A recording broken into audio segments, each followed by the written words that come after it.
اعوذ باللہ من الشیطان الرجیم بسم اللہ الرحمن الرحیم وبہ نستعین انہ خیر ناصر ومعین والحمد للہ رب العالمین والصلاة والسلام علی محمد وآلہ الطاہرین الذین اذہب اللہ عنہم الرجس اہل البیت وطہرہم تطہیرا اللہم صلی علی محمد وآل محمد ولعنت اللہ علی اعدائہم اجمعین من الآن الى قیام یوم الدین اما بعد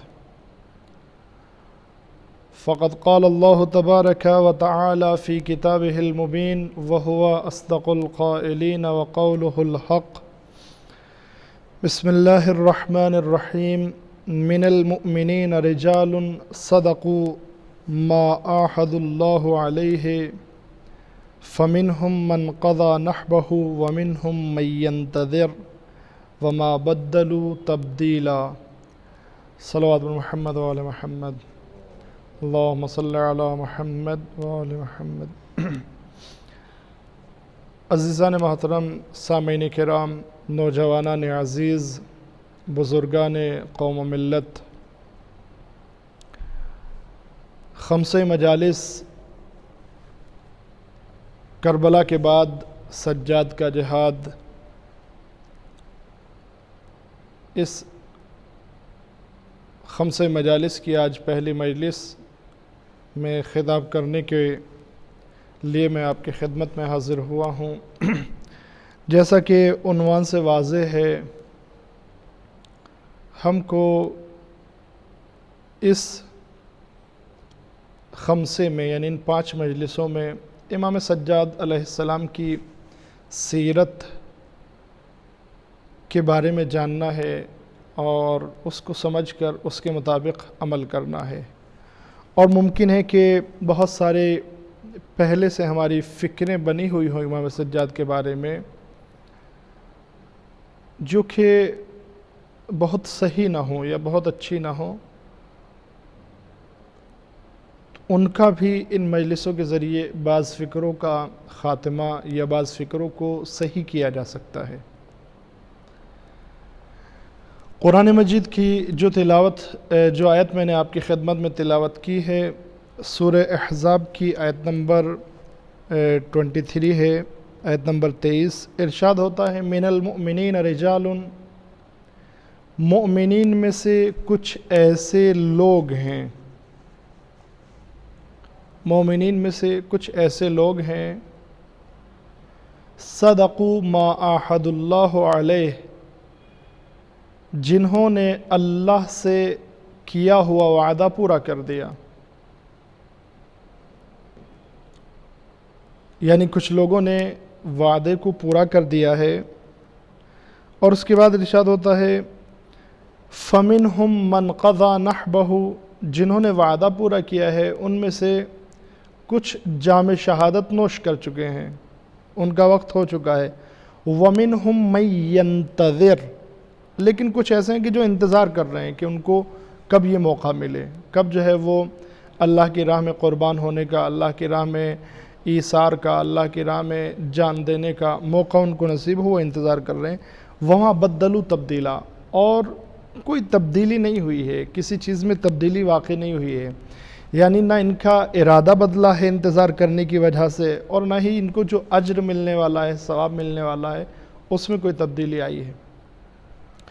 قرآن کی آیت میں میرے عزیزو اگر غور کریں تو ارشاد ہوتا ہے من المؤمنین، مؤمنین میں سے کچھ، یعنی مؤمنین میں سے کچھ ہی ایسے ہیں جنہوں نے وعدے کو پورا کیا ہے، سب نے وعدے کو پورا نہیں کیا ہے۔ یعنی عزیزان محترم، وعدے کو پورا کرنا، اللہ سے جو عہد کیا تھا اس عہد کو وفا کرنا، یہ دین اسلام اور ایمان کی ایک مہم شرط ہے، مہم ذمہ داری ہے۔ یعنی یہ ایسی ایک عام شرط ہے کہ جو صرف اللہ سے جو عہد کیا ہے وہی نہیں، اللہ سے جو وعدہ کیا ہے وہی نہیں، بلکہ اگر انسان نے کسی سے بھی کوئی وعدہ کیا ہے تو اس کو پورا کرنا چاہیے۔ روایت ہم کو یہ بتاتی ہے، پیغمبر سے روایت ہے اور دوسرے اماموں سے روایت ہے۔ لیکن یہاں پر اللہ کہہ رہا ہے کہ مومنین میں سے بھی کچھ ہی لوگوں نے وعدے کو پورا کیا ہے، میثاق عہد کو پورا کیا ہے جو اللہ سے عہد کیا ہے۔ اب چونکہ ہم کو بات امام سجاد کے بارے میں کرنی ہے، لہذا میں بہت زیادہ تمہید میں نہیں جانا چاہتا ہوں، لیکن ہم کو دیکھنا چاہیے کہ آخر یہ کون سا وعدہ ہے جس کی بات اللہ کر رہا ہے کہ اللہ کے وعدے کو پورا کیا ہے، اللہ کے عہد کو پورا کیا ہے۔ اور یہ دیکھنے کے بعد کہ یہ کون سا وعدہ ہے، پھر ہم کو یہ دیکھنا چاہیے کہ ہم نے یہ وعدہ پورا کیا یا نہیں کیا ہے۔ اگر نہیں کیا ہے تو یہ وعدہ ہم کو پورا کرنا ہوگا۔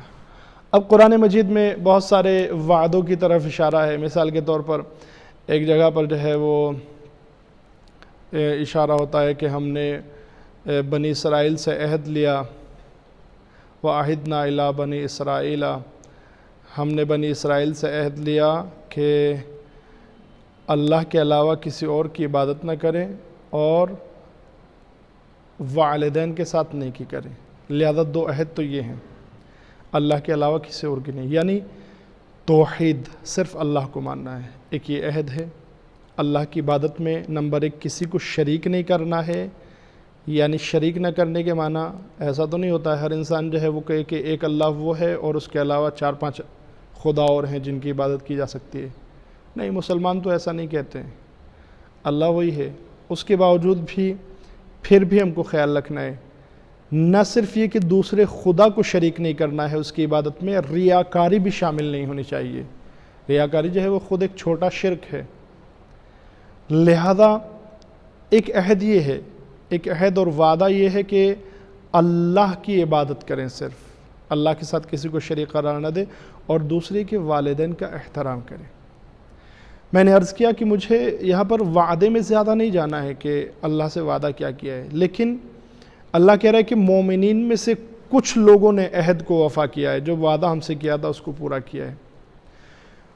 فَمِنْهُمْ مَنْ قَضَى نَحْبَهُ، ان میں سے کچھ تو ایسے ہیں جو شہادت پا چکے ہیں۔ وَمِنْهُمْ مَنْ يَنْتَظِرُ، اور کچھ ایسے ہیں کہ جو انتظار کر رہے ہیں کہ کب ان کا نمبر آئے، ان کی ٹرن کب آتی ہے، کب ان کو موقع ملتا ہے، یعنی بے چین ہے۔ وَمَا بَدَّلُوا تَبْدِيلًا، ان کے ارادے میں کوئی تبدیلی نہیں ہے۔ اب عزیزان محترم، ہم یہیں سے آیت کو کنیکٹ کرتے ہیں امام سجاد سے اور ملاتے ہیں اور جوڑتے ہوئے چلتے ہیں۔ سب سے پہلے ہم دیکھیں امام سجاد علیہ السلام کی شخصیت کے بارے میں جو ہمارے نظریات ہیں اور ہماری فکریں ہیں۔ عام طور پر ہمارا تصور یہ ہے کہ، اور خصوصاً آپ کے القاب سے بھی، زین العابدین، سید الساجدین، سجاد، یہ آپ کے القاب ہیں۔ سجاد یعنی بہت زیادہ سجدے کرنے والا، سید الساجدین یعنی سجدہ کرنے والوں کی زینت۔ توجہ میرے عزیزو، البتہ امام کی زندگی کے یہ پہلو بھی واقعاً ہمارے لیے نمونے عمل ہیں، ہم کو اس پر سیرت کرنی چاہیے۔ سجاد بہت زیادہ سجدے کرنے والا، بہت زیادہ سجدے کرنے والا۔ سید الساجدین، سجدہ کرنے والوں کی زینت۔ روایت بتاتی ہیں کہ امام سجاد اکثر، غلام سے آپ کی ایک روایت ہے، اکثر آپ جو ہے وہ نماز صبح کے بعد جو سجدہ کیا کرتے تھے، طلوع آفتاب کے وقت سجدے سے سر کو اٹھاتے تھے۔ یہ عالم تھا عزیزان محترم سجدوں کا۔ سجاد بہت زیادہ سجدے کرنے والا، لمبے سجدے کرنے والا۔ چنانچہ روایت میں کہ ایک مرتبہ آپ ایک غلام کے ساتھ ایک بیابان میں گئے، اور بیابان میں آپ نے سجدہ کیا جنگل میں، اور کافی لمبا سجدہ کیا، کافی دیر تک جو ہے وہ سجدے میں رہے۔ وہاں پر غلام نے کہا کہ فرزند رسول، آپ نے تو عبادتوں کا حق ادا کر دیا ہے، کتنے لمبے آپ سجدے کرتے ہیں۔ امام فرماتے ہیں خبردار، جس کی عبادت کر رہا ہوں اس کی عبادتوں کا حق ادا نہیں ہو سکتا ہے۔ اس کے بعد جو آپ فرماتے ہیں مفہوم یہ ہے کہ اگر سجدے میں جانے کے بعد میں اتنا طول سجدے کو دوں، اتنا لمبا کروں سجدے کو کہ میرا جسم وہیں کے وہیں جام ہو جائے، یعنی اتنے زیادہ سجدے کروں، اتنے ٹائم تک سجدے میں پڑا رہوں، گوشت خون جو ہے وہ خشک ہو جائے، گوشت سوکھ جائے اور ہڈیاں سکڑ جائیں اور اب میں سر کو نہ اٹھا سکوں سجدے سے، یہ مفہوم ہے روایت کا۔ اگر اس طریقے سے اتنا لمبا سجدہ کروں تو بھی اللہ کی عبادتوں کا حق ادا نہیں ہو سکتا ہے۔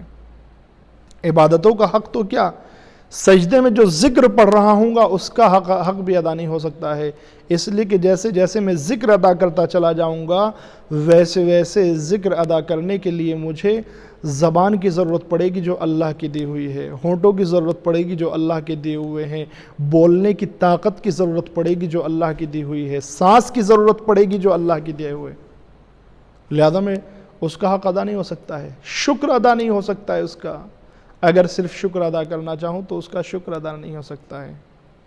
یہ عزیزان محترم، کیوں؟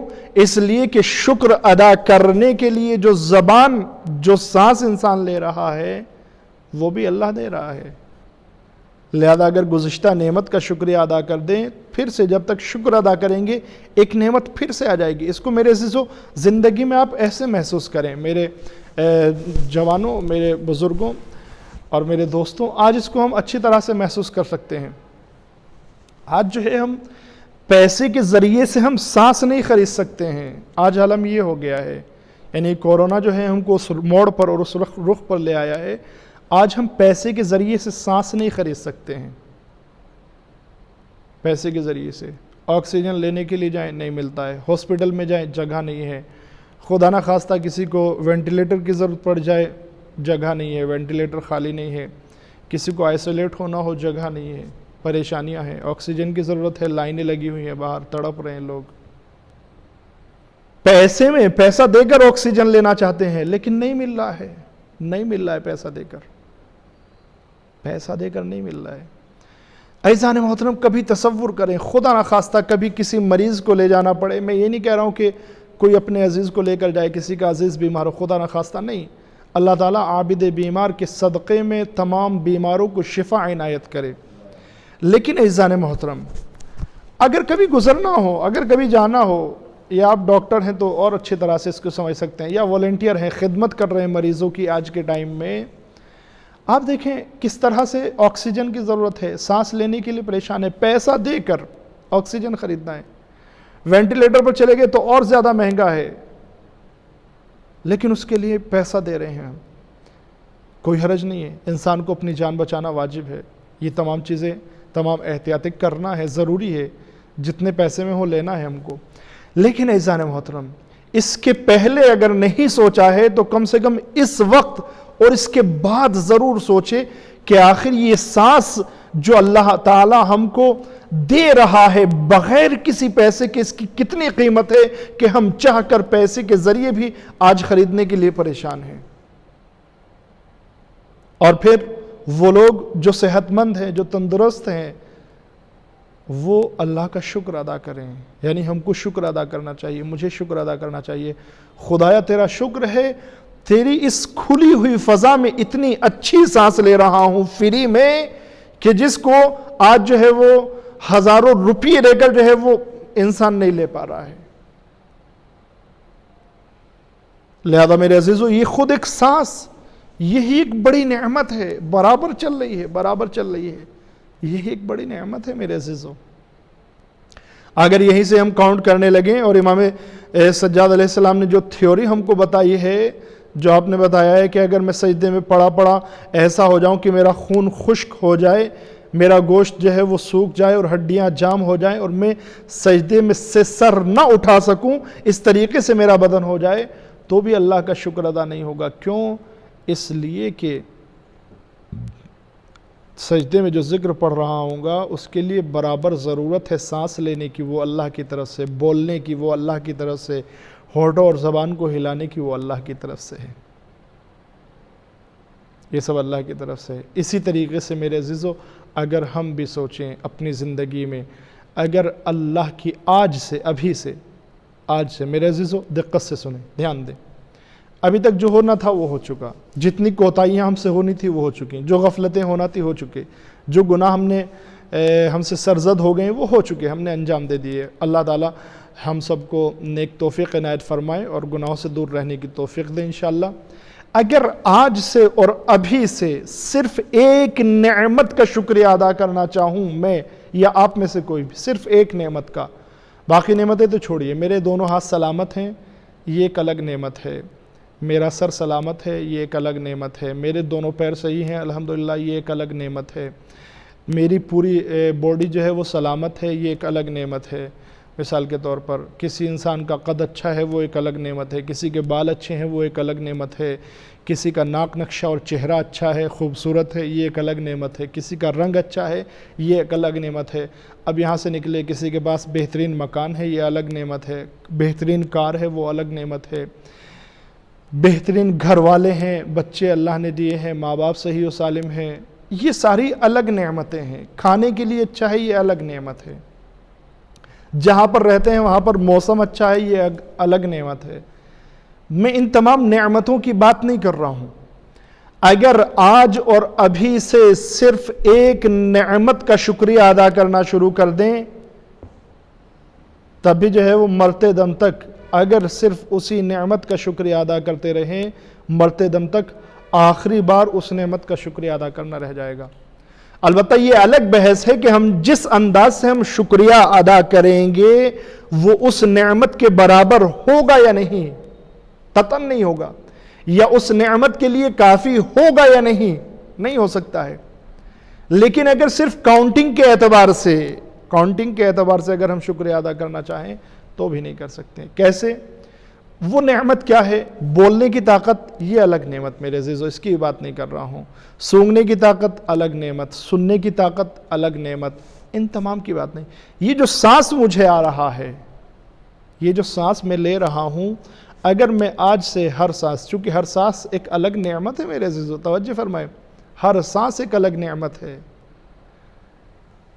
اگر میں آج سے اپنی سانسوں کا شکریہ ادا کرنا شروع کر دوں اور جیسے ہی مجھے سانس آئے، ابھی جو مجھے سانس آ رہی ہے اس کا شکریہ ادا کروں، جب تک شکریہ ادا کروں گا تب تک دوسری سانس آ جائے گی، دوسری سانس کا شکریہ ادا کروں گا تب تک تیسری سانس آ جائے گی، تیسری سانس کا شکریہ ادا کروں گا تب تک جو ہے وہ چوتھی سانس آ جائے گی، یہاں تک مرتے دم آخری سانس جو ہوگی اس سانس کو لیتے وقت میں اس سے پہلے والی سانس کا شکریہ ادا کر رہا ہوں گا اور اس سانس کا شکریہ پھر بھی باقی رہ جائے گا۔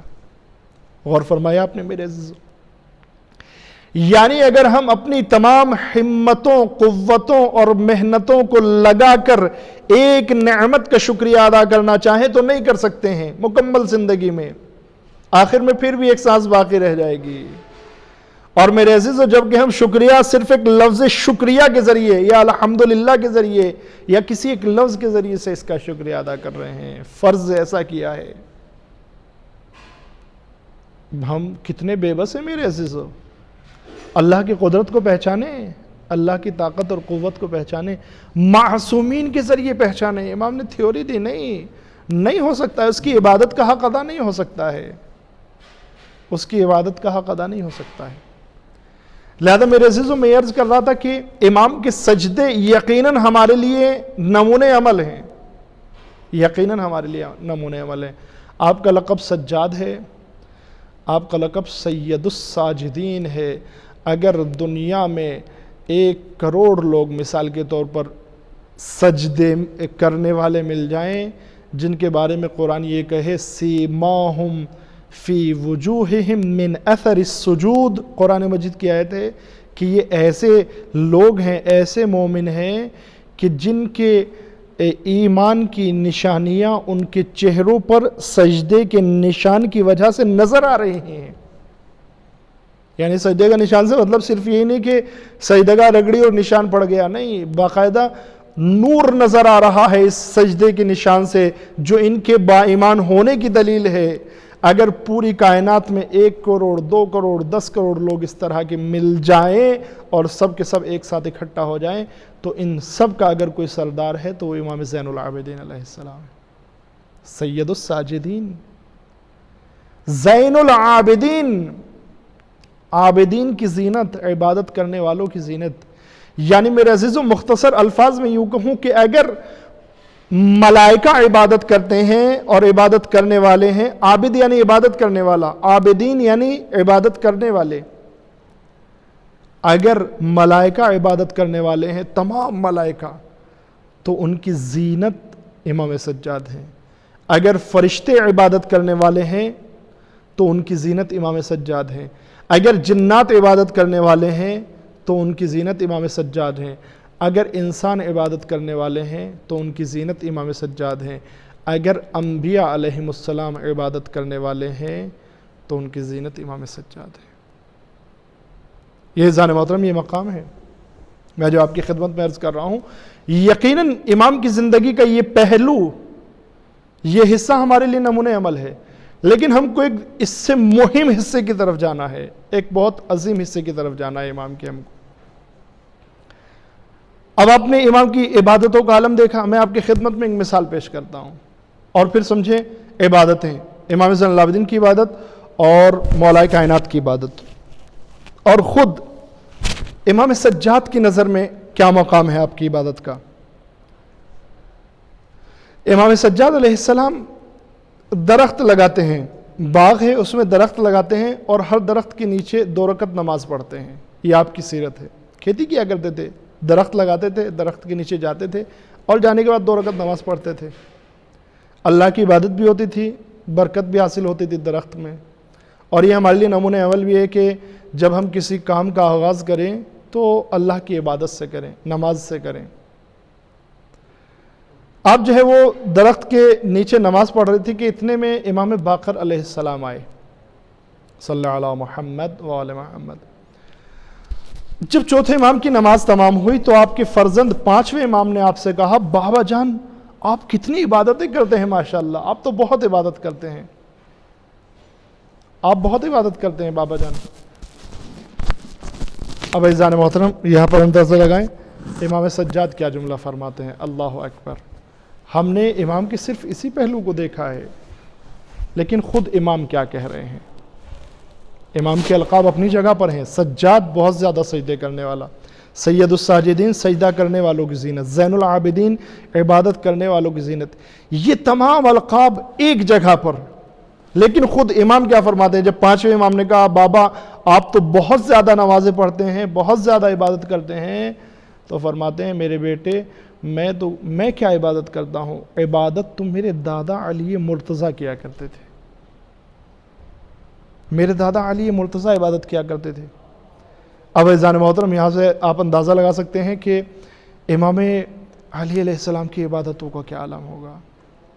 لہذا یہ سب کے سب ہمارے لیے نمونہ عمل ہے. لیکن مجھے جس رخ کی طرف لے جانا ہے، امام سجاد علیہ السلام کے ان القاب کو، ان کے معنی کو صحیح سے سمجھنے، ان پر عمل کرنے کے بجائے ہم میں سے بعض لوگوں کی فکریں جو ہیں وہ دوسری طرح سے بنی. اور وہ یہ کیا؟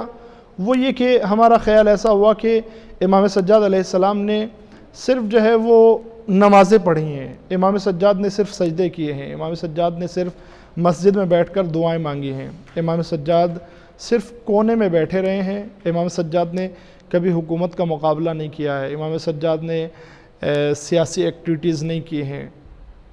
یہ ہماری فکر بن گئی میرے. یہاں تک کہ بعض اوقات جو ہے کچھ ذاکرین کی زبان سے بھی اس طرح کی باتیں سننے کے لیے مل جاتی ہیں کہ امام سجاد جو ہیں وہ صرف مسجد میں بیٹھے رہتے تھے، وہاں پر دعائیں کرتے تھے، مسجد کے ذریعے احتجاج کرتے تھے. عزیزان محترم امام کی زندگی کا صرف یہ ایک پہلو، یہ عظیم پہلو میں کہہ رہا ہوں، یہ بڑا عظیم پہلو ہے امام کی زندگی کا، لیکن اس سے بھی عظیم پہلو امام کی زندگی میں ہے. امام کی زندگی میں اس سے عظیم پہلو بھی ہیں. البتہ اتفاقاً امام نے ان سب کے ذریعے بھی جہاد کیا ہے، لیکن امام نے خود میدان سیاست میں امام نے جو جہاد کیا ہے اس کی طرف ہم نے غور نہیں کیا، اس کی طرف ہم نے توجہ نہیں کی. انشاءاللہ ان 5 تقاریر میں ہم امام کی زندگی کو بہتر پہچاننے کی کوشش کریں گے. میں نے آپ کی خدمت میں آیت پڑھی، من المؤمنین رجال صدقوا ما عاہدوا اللہ علیہ، مؤمنین میں سے کچھ لوگوں نے اپنے وعدے کو وفا کر دیا، فمنہم من قضى نحبہ، کچھ جام شہادت نوش کر چکے، ومنہم من ینتظر، کچھ ایسے ہیں جو انتظار کر رہے ہیں۔ عزیزان محترم، جام شہادت کا انتظار کرنا بڑا عظیم ثواب ہے، بڑا عظیم ثواب ہے۔ مولا کائنات بھی شہادت کا انتظار کیا کرتے تھے، شہادت کا انتظار کیا کرتے تھے۔ جنگ سے واپس جب آتے تھے، جیت کر جنگ آتے تھے، جیت کر جنگ آتے تھے۔ کبھی کبھی چہرے پر مسکراہٹ اور خوشی کے آثار نہیں ہوتے تھے تو پیغمبر پوچھتے تھے، یا علی جنگ تو جیت کر آ رہے ہو، بڑی عظیم کامیابی کے ساتھ آ رہے ہو، تمہاری وجہ سے جنگ جیتے ہیں، تم ہو اس میدان کے فاتح، تم نے جنگ کو جتایا ہے، اس کے باوجود تمہارے چہرے پر میں خوشی کے آثار نہیں دیکھ رہا ہوں۔ فرماتے تھے، یا رسول اللہ حمزہ چلے گئے، فلاں چلے گئے، یا رسول اللہ میری باری کب آئے گی، مجھے کب شہادت نصیب ہوگی؟ یہ انتظار تھا عزیزان محترم شہادت کا، مجھے شہادت کب نصیب ہوگی؟ پیغمبر فرماتے تھے کہ علی یقیناً تم کو شہادت نصیب ہوگی، تمہاری تمنا، یہ آرزو، یہ خواہش ضرور پوری ہوگی، تم کو شہادت ملے گی۔ یعنی یہ انتظار تھا میرے عزیزو، شہادت کا انتظار تھا۔ یہاں تک کہ خود مولا کائنات فرماتے ہیں کہ مجھے جتنا ایک چھوٹا سا بچہ اپنے ماں کے سینے سے مانوس ہوتا ہے اور محبت کرتا ہے، اس سے زیادہ علی کو شہادت سے محبت ہے، اس سے زیادہ علی کو شہادت سے لگاؤ ہے۔ یہ عالم تھا عزیزان محترم۔ شاید مولا کائنات نے جو جب ضربت لگی اس وقت جو فرمایا فزت ورب الکعبہ، شاید ایک وجہ یہ بھی رہی ہو، اور بھی وجہ ہیں، لیکن ممکن ہے ایک وجہ یہ بھی رہی ہو، جس چیز کا علی برسوں سے انتظار کر رہے تھے، آج وہ چیز مل گئی، شہادت، یعنی اللہ سے ملاقات۔ امام سجاد علیہ السلام اب آپ ہیں، کربلا میں سب کے سب شہید ہو گئے، منہم من قضا نحبہ، مومنین میں سے کچھ لوگوں نے اپنے وعدے کو پورا کیا اور جام شہادت نوش کر چکے۔ عباس علیہ السلام جام شہادت نوش کر چکے، اکبر جام شہادت نوش کر چکے، امام حسین علیہ السلام جام شہادت نوش کر چکے، قاسم، اون محمد، سب۔ لیکن امام زین العابدین کہاں ہیں؟ وَمِنْهُمْ مَنْ يَنْتَظِرُ، جنہوں نے وعدے کو پورا کیا ہے ان میں سے کچھ ایسے ہیں جو انتظار کر رہے ہیں۔ امام زین العابدین کو انتظار ہے، یہ انتظار کر رہے ہیں میرے عزیزو، یہ انتظار کر رہے ہیں۔ آپ اندازہ لگائیں کربلا میں جو بیماری اور ضعف اور کمزوری امام سجاد پر طاری ہوا ہے، یہ مصلحت الہی ہے، اللہ کی مصلحت ہے۔ جواب، یہ اللہ کی مصلحت ہے۔ جب آپ کربلا میں آئے ہیں اس وقت آپ بیمار نہیں ہیں، یہاں تک کہ شہادت سے ایک دو روز پہلے آپ لشکر کو دیکھنے کے لیے جاتے ہیں جناب اکبر کے ساتھ، اور آنے کے بعد کہتے ہیں کہ کچھ لشکر نہیں ہے، اتنا سا لشکر آیا ہے، جو لشکر آیا ہے اس سے نپٹنے کے لیے میں اور میرے بھائی علی اکبر کافی ہیں، باقی لوگ آپ ذرا تماشا دیکھیں کہ ہم کس طرح سے جنگ کریں گے۔ عزیزان محترم، انتظار ہو رہا ہے، سیقل کیا کرتے تھے آپ تلوار کو دھار لگایا کرتے تھے، لیکن مصلحت الہی چونکہ نسل امامت کو باقی رکھنا ہے، حجت کو باقی رکھنا ہے، اس لیے کہ اگر ولی خدا، حجت خدا زمین پر نہ رہے تو زمین اور آسمان آپس میں ٹکرا جائیں گے، لہذا باقی رکھنا ہے۔ باقی رکھنے کے لیے بیماری طاری ہوئی، ضعف طاری ہوا، کمزوری طاری ہوئی، لیکن عزیزان محترم اس کے باوجود بھی آپ دیکھیں قرآن مجید جو کہہ رہا ہے وَمِنْهُمْ مَنْ يَنْتَظِرُ، کچھ جام شہادت نوش کر چکے ہیں، شہید ہو چکے ہیں، وَمِنْهُمْ مَنْ يَنْتَظِرُ، کچھ انتظار کر رہے ہیں، وَمَا بَدَّلُوا تَبْدِيلًا، اور کوئی تبدیلی نہیں آئی ہے، ان کے جذبے میں کوئی تبدیلی نہیں آئی ہے، ان کا جذبہ ویسے کا ویسے ہی ہے، کوئی تبدیلی نہیں آئی ہے۔ آپ دیکھیں امام سجاد علیہ السلام کو، جیسے ہی رخصت آخر کے لیے امام حسین علیہ السلام آتے ہیں، امام زین العابدین علیہ السلام نے دیکھا، جب رخصت کرنے کے لیے آئے جناب زینب سے کہا سجاد سے ملنا چاہتا ہوں۔ جناب سجاد، امام سجاد علیہ السلام، اللہم صلی علی محمد وعلی محمد، آپ کو جگایا گیا، امام حسین آئے۔ چوتھے امام نے دیکھا بابا زخمی ہیں، اس قدر زخم لگے ہوئے ہیں، تیر لگے ہوئے ہیں، تیروں کے نشان ہیں۔ ایک مرتبہ کوہنیوں کا سہارا لے کر اٹھے، بیٹھنے کے بعد کہتے ہیں این اخی علی اکبر، میرے بھائی علی اکبر کہاں ہے؟ سب سے پہلے علی اکبر کے بارے میں سوال کیا ہے، چونکہ دونوں بھائی پلان بنا رہے تھے جنگ کے لیے کہ جنگ کیسے کرنا ہے۔ این اخی علی اکبر، میرا بھائی علی کہاں ہے؟ جواب ملا قد قتل، مارے گئے۔ دوسرا سوال کرتے ہیں این عمی العباس، تو پھر میرے چچا کہاں ہیں؟ فرماتے ہیں قد قتل، وہ بھی مارے گئے۔ این اخی القاسم، میرا بھائی قاسم کہاں ہے؟ قد قتل، وہ بھی مارے گئے۔ امام سجاد پوچھتے جا رہے ہیں، ایک مرتبہ امام حسین علیہ السلام نے فرمایا میرے بیٹے بس اتنا جان لو، مردوں میں یا تو صرف تم ہو یا میں ہوں، تم اور میں مردوں میں ہیں، باقی سب مارے گئے۔ پھوپھی اماں میرا عصا لے کر آئیے، پھوپھی اماں میرا عصا لے کر آئیے، میری تلوار لے کر آئیے۔ بیٹا کیا چاہتے ہو؟ چاہتے کیا ہو؟ کہا کہ میں اپنے بابا کا ڈیفینس کرنا چاہتا ہوں، اپنے بابا کا دفاع کرنا چاہتا ہوں۔ اس خبیث قوم نے میرے بابا کو اس عالم تک پہنچا دیا ہے، اتنا مجبور کر دیا ہے، میں مقابلہ کرنا چاہتا ہوں، مقابلہ کرنا چاہتا ہوں۔ یہ ذان محترم انتظار ہو رہا ہے، وما بدلو تبدیلا، قرآن مجید جو کہتا ہے اور کوئی تبدیلی نہیں آئی ہے، نہ ان کے ارادوں میں، نہ اللہ کے اجر میں، اللہ کے ثواب میں، ان کے ارادوں میں کوئی تبدیلی نہیں آئی۔ بیماری ہوئی ہے، بیمار ہوئے ہیں، ضعیفی آئی ہے، کمزوری آئی ہے، لیکن ارادے میں کوئی تبدیلی نہیں ہے، ارادے میں کوئی تبدیلی نہیں ہے۔ یہاں تک کہ روایت ہے کہ جب امام حسین، بعض روایت میں جب امام حسین رخصت ہو کر جانے لگے، امام سجاد عصا کا سہارا لے کر باہر نکلے، عصا کا سہارا لے کر باہر نکلے۔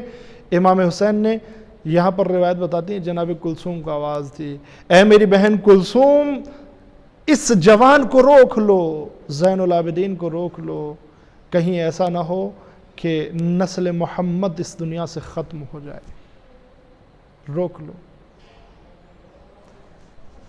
میرے عزیزوں کوئی تبدیلی نہیں آئی ہے۔ یہ ذان محترم امام سجاد کی شجاعانہ، بہادری، ہمت، ان تمام چیزوں کی دلیل ہے۔ یہ پہلو امام کی زندگی میں بہت ہیں۔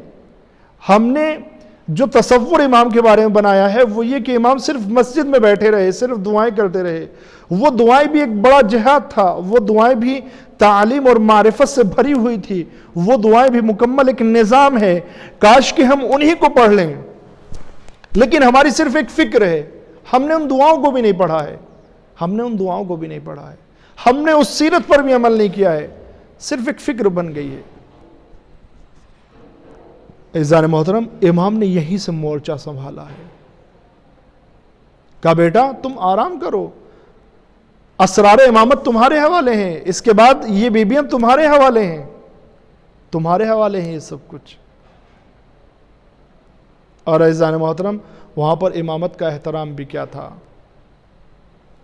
امامت کا احترام بھی کیا تھا میرے عزیز۔ امام حسین شہید ہو گئے، میں بھی مصائب نہیں پڑھ رہا ہوں، انشاءاللہ مصائب بھی پڑھوں گا آپ کی خدمت میں۔ امام حسین علیہ السلام شہید ہو گئے اور اب لاشوں کو پامال کر دیا گیا، خیموں میں آگ لگائی جانے لگی، بیبیاں ایک خیمے سے دوسرے خیمے میں جا رہی ہیں، بیمار ہے، ضعیف ہے، کمزور ہے، بستر کو کھینچ لیا گیا ہے امام کے نیچے سے، لیکن عزیزان محترم یہیں سے مورچہ سنبھالا، امامت کی ذمہ داریوں کو سنبھالا۔ جناب زینب آئی اور آنے کے بعد کہتی ہیں میرے لال سجاد بتاؤ خیموں میں جل کر مر جائیں یا خیموں سے باہر نکلیں؟ بے پردہ سجاد ہمارے سر کھل چکے ہیں، چادریں ہمارے سر اوپر نہیں ہیں، بتاؤ کیا کریں؟ باہر نکل جائیں خیموں سے۔ جناب زینب مسئلہ نہیں جانتی تھی کہ جان کی حفاظت کرنا واجب ہے، یقیناً جانتی تھی میرے عزیزو، لیکن اہل بیت کے گھر والوں کی سیرت ہمارے لیے نمونہ عمل ہے میرے عزیزو۔ بی بی زینب یہاں پر یہ بتانا چاہ رہی ہیں کہ دیکھو، جناب زینب خود بھی جانتی ہیں، لیکن فرما رہی ہیں کہ امام کی اطاعت واجب ہے، امام کی اطاعت کرنا ہم کو سکھا رہی ہیں، امام کا احترام کرنا ہم کو سکھا رہی ہیں۔ امام سے پوچھتی ہیں، میرے لال سجاد بتاؤ خیموں میں جل کر مر جائیں یا جان بچانے کے لیے باہر نکلیں؟ امام نے مورچہ سنبھالا، فرماتے ہیں پھوپھی اماں جان بچانا واجب ہے، جان بچانا واجب ہے، نکلیں۔ نکل گئی عزیزان محترم، خیموں سے باہر نکلی، امام سجاد کو لے کر نکلی۔ یہ عزیزان محترم کربلا ہی سے امام سجاد نے شجاعت اور ذمہ داریوں کو سنبھالنے کا آغاز کر دیا ہے، شروع کر دیا ہے۔ اور آپ اندازہ لگائیں میرے عزیزو، امام جو آخری وقت میں کہہ کر جا رہے ہیں، انشاءاللہ تفصیلی گفتگو آپ کے سامنے انشاءاللہ مسلسل ہوتی رہے گی 5 دن تک۔ امام حسین علیہ السلام جو بتا کر جا رہے ہیں، جو ذمہ داری سونپ کر جا رہے ہیں، جب امام زین العابدین کہتے ہیں کہ بابا میں آپ کا ڈیفینس کروں گا، یہ کیا حال کر دیا ہے اس امت نے آپ کا، فرماتے نہیں میرے لال تم کو اس سے بڑا جہاد کرنا ہے۔ بابا اس سے بڑا کون سا جہاد ہو سکتا ہے؟ آپ کے ساتھ شہید ہو جانا آپ کی حفاظت کرتے ہوئے، اس سے بڑھ کر کون سا جہاد ہو سکتا ہے؟ آپ اتنے مشکل وقت میں ہیں۔ فرماتے میرے لال اس سے بڑا بھی جہاد ہے۔ کہا بابا وہ کیا ہے؟ کہا کہ اس سے بڑا جہاد اپنی ماں اور بہنوں کو بے پردہ دیکھنا ہے۔ یہ بڑا عظیم سخت جہاد تھا عزیزان محترم، یہ سخت جہاد تھا، توجہ فرمائے میرے عزیزو، لیکن دین کے لیے امام نے اس جہاد کو بھی انجام دیا، دین کے لیے اس جہاد کو بھی امام نے انجام دیا۔ لہذا عزیزان محترم ہم یہ تصور نہیں کر سکتے ہیں کہ امام زین العابدین صرف جانماز اور مصلوں تک محدود تھے، امام سجاد صرف مسجد تک محدود تھے، نہیں میرے عزیزو، امام سجاد بڑے عظیم کارنامے انجام دیے ہیں امام سجاد نے۔ انشاءاللہ آہستہ آہستہ آپ کی خدمت میں عرض کیے جائیں گے۔ آپ دیکھیں کوفے کا دربار دیکھیں، کوفے کا بازار دیکھیں، شام کا دربار دیکھیں، شام کا بازار دیکھیں، جو ذمہ داریاں امام سجاد علیہ السلام نے جس ہمت اور شجاعت کے ساتھ ادا کی ہیں، جس ہمت اور شجاعت کے ساتھ ادا کی ہیں، اس کے لیے عزیزان محترم بہت ہی دلیری اور بہادری کی ضرورت ہے، بہت بہادری کی ضرورت ہے۔ لہذا صرف یہ خیال نہ رہے کہ امام کی زندگی مسجدوں تک محدود ہے، صرف یہ خیال نہ رہے میرے عزیز۔ امام سجاد، میں عزیزان محترم ان باتوں کو تفصیل سے پھر آپ کی خدمت میں انشاءاللہ بیان کروں گا، صرف یہ جملہ آپ کی خدمت میں عرض کر دوں، اگر ہم کو امام سجاد علیہ السلام کی زندگی کے مسجد میں گزارے ہوئے پہلو نظر آ رہے ہیں، امام سجاد کی دعاؤں کے وقت گزارے ہوئے نظر آ رہے ہیں، دعائیں نظر آ رہی ہیں، تو پھر ہم کو امام سجاد علیہ السلام کے وہ خطبے بھی تو نظر آنے چاہیے جو آپ نے کوفے اور شام میں دیے ہیں، دربار اور بازار میں جو خطبے دیے گئے ہیں، دربار اور بازار میں۔ عزیزان محترم اتنا عظیم کارنامہ میں آج صرف اجمالی مختصر طور پر پیش کر رہا ہوں، انشاءاللہ اس کے بعد جو ہے بات کو کھول کر پیش کروں گا آگے کی 4 مجلسوں میں۔ اتنا عظیم کارنامہ آپ تصور بھی نہیں کر سکتے ہیں۔ یزید کی بادشاہت چھوٹی نہیں ہے، بہت بڑی بادشاہت ہے عزیزان محترم، آدھی دنیا میں اسلام کی حکومت ہے اس وقت جب حاکم یزید ملعون بنا ہوا بیٹھا ہے۔ ایسے میں یزید کے دربار میں، یزید کے سامنے امام سجاد علیہ السلام نے ایسا خطبہ دیا ہے کہ لوگوں کے اندر انقلاب آ گیا، یعنی بادشاہ وقت مجبور ہو گیا، بادشاہ وقت مجبور ہو گیا کہ خطبوں کو بند کرانے کے لیے اذان شروع کی جائے۔ عزیزان محترم اس سے عظیم بہادری اور شجاعت کیا ہو سکتی ہے؟ بس میرے عزیزوں، بس عزیزان محترم آج مجھے یہیں تک آپ کی خدمت میں عرض کرنا تھا، اس کے بعد انشاءاللہ باقی 4 دن میں آپ کے سامنے تفصیل کے ساتھ گفتگو ہوگی، چند جملے مصائب کے اور اس کے بعد آپ کی زحمت تمام۔ ہاں عزیزو، یہی میرے عزیزو امام سجاد علیہ السلام، آپ تصور کریں کس قدر مصیبتیں اور مشکلات امام نے برداشت کی ہیں، رخصت آخر کے لیے امام آئے، جہاد کرنا چاہتے ہیں، بابا کا ساتھ دینا چاہتے ہیں۔ امام نے فرمایا میرے لال تمہیں اس سے بڑا جہاد کرنا ہے۔ بابا اس سے بڑا کون سا جہاد ہو سکتا ہے؟ کہا میرے لال تم کو اپنی ماں و بہنوں کو بے پردہ دیکھنا ہے۔ میرے عزیزو یہ جملہ کہنا اور سننا بہت آسان ہے، لیکن ذرا تصور کریں اگر آج بھی خدا نخواستہ کسی وجہ سے کسی پردادار خاتون کو کوئی دیکھ لے، خدا نخواستہ کسی طرح سے اس کی بے پردگی ہو جائے، نہ اس کو گوارا ہوتا ہے، نہ اس کے گھر والوں کو، بھائیوں کو، اس کے شوہر کو، نہ اس کے بیٹوں کو، نہ اس کے باپ کو، کسی کو گوارا نہیں ہوتا ہے کہ ہماری پردادار خاتون کی طرف کسی کی نظر بھی اٹھے۔ میرے عزیزو خاندان اہل بیت سے زیادہ پردادار کون ہو سکتا ہے؟ اس لیے کہ انہوں نے تو پردہ کرنا سکھایا ہے میرے عزیزو۔ لیکن کیا گزری ہوگی میرے عزیزو امام کے دل پر جب امام نے دیکھا ہو پھوپھیاں سامنے سر کھلے ہیں، بہنیں سامنے سر کھلے ہیں، لیکن امام نے کہا تھا میرے لال تجھے اس سے بڑا جہاد کرنا ہے۔ ہاں عزیزو وہ اس سے بڑا جہاد یہی ہے۔ اور میرے عزیزو صبر کی انتہا دیکھیں، امام زین العابدین کے لیے بڑے سخت مراحل تھے۔ میرے عزیزو آپ ذرا تصور کریں، ایسے واقعات ہماری زندگی میں پیش آتے ہیں۔ کبھی کسی کے والد کا انتقال ہو جاتا ہے، اللہ تمام سب کے عزیزوں کا سایہ ان کے ساتھ میں برقرار رکھے۔ کسی عزیز کا مثلا والد کا انتقال ہوا، 4 بیٹے ہیں یا 3 بیٹے ہیں، 2 بیٹے باپ کے پاس ہیں، ایک بیٹا جو ہے وطن سے دور ہے، کسی دوسرے ملک میں گیا ہوا ہے۔ اب عزیزان محترم 2 بیٹے ہیں، دونوں کے ساتھ میں اور بہت سارے لوگ، محلے کے لوگ آتے ہیں، رشتہ دار آتے ہیں، آنے کے بعد تسلی دیتے ہیں، پرسہ دیتے ہیں، غسل کے کام انجام دیے جاتے ہیں، کفن دیا جاتا ہے، عزت کے ساتھ جنازہ اٹھایا جاتا ہے۔ لیکن میرے عزیز جو بیٹا وطن سے باہر ہو اس کو بڑا افسوس رہتا ہے کہ میں باپ کے غسل و کفن میں نہ آ سکا، باپ کو غسل و کفن نہ دے سکا، باپ کے جنازے میں شریک نہ ہو سکا۔ لیکن عزیزو یہ اس وقت میرے عزیزو ہوتا ہے جب وہ وطن سے دور ہے، نہیں آ سکتا ہے، بہت فاصلہ ہے، اتنا جنازے کو بھی نہیں روک سکتے ہیں۔